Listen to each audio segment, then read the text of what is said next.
Ako si Rich Ann. Isa akong babae na lumaki sa kapuspalad na pamilya. At ito ang storya ng buhay ko.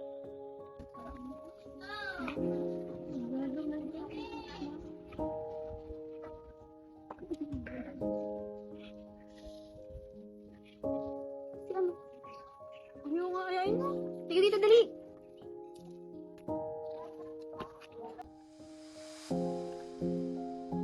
Kamusta ka na?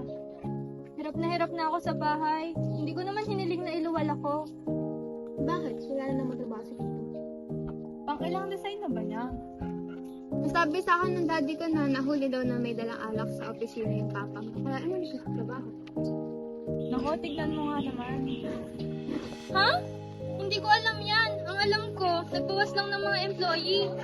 Iya. Galit na galit na yung boss nila kasi hindi ko nag-require mo sa tumatanda. By the way, kamusta kayo ng boyfriend mo? Hanggang ngayon ba hindi ka pa rin tanggap ng mama niya? Ano ba bang bago? Eh, baby ng mama na yun. Malamang araw pa yun. Ano ba kayo? Okay pa rin kami. Hindi lang kami nakakapagkita ngayon kasi busy siya.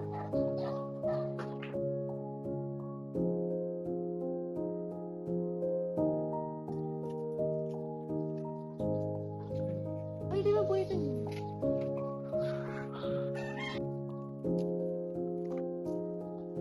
Sino yung kasama?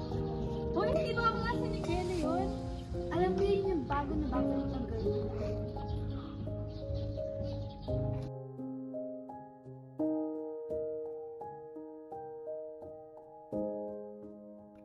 Oh my God, Ad.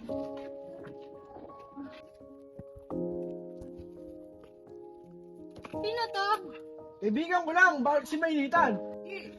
Kaibigan? Ganyan ba yung kaibigan? Naglalampungan kayo sa gitna ng kalsada? Kaya nga. Tao po.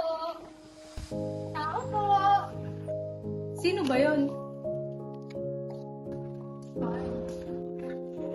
Ano ginagawa mo rito? Gusto ko lang pong kausapin yung anak nyo. Wala rito, umalis. At saka pwede ba, huwag kang punta ng punta rito. Gusto ko lang pong kausapin si Kelly. Wala akong pake. Matagal ko nang sinabihan si Kelly na hiwalayin ka, pero ayaw niya pa rin gawin. At saka hindi kayo bagay na anak ko, kaya umalis ka na.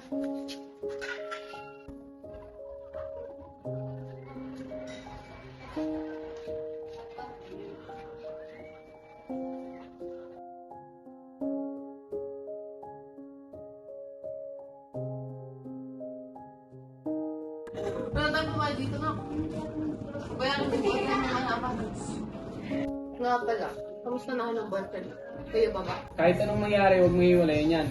Marami pa tayong utang na kailangan bayaran. Kami pa po, mama, papa. At saka hindi naman pera yung habol ko. Kailan ka talaga, no? Di na uso yung mahal-mahal na yun. Ginagastusan ka namin ng tatay mo para mayaman mo kami sa hirap. Ang tagal naman ng tatay mo. Ano kaya yun?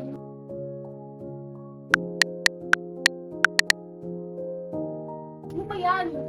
Wala, ma, kinanan. Ano nga ba sinasabi ko? Sabi ko sa'yo, gawin mo lahat para hindi maghanap ng iba yung boyfriend mo. Ha? Bakit? Ano nangyari? Eh di yung mayaman yung boyfriend may iba na. Send na picture yung babae. Diyos ko naman, sinasabi ko na sa'yo, huwag mo hiwalayan kahit anong mangyari. Saan ka ba nagkulang? Wow pa! Ako pa talaga nagkulang? Bastos ka, sumasagot ka pa. Hindi ka nakamulat sa pag-aaral. Pati ka naman sa lalaki. Ay, yan na nga lang ang pag-asa natin para umahon sa utang. Bakit kasi hindi kayo maghanap ng matinong trabaho at ako pinipiga nyo?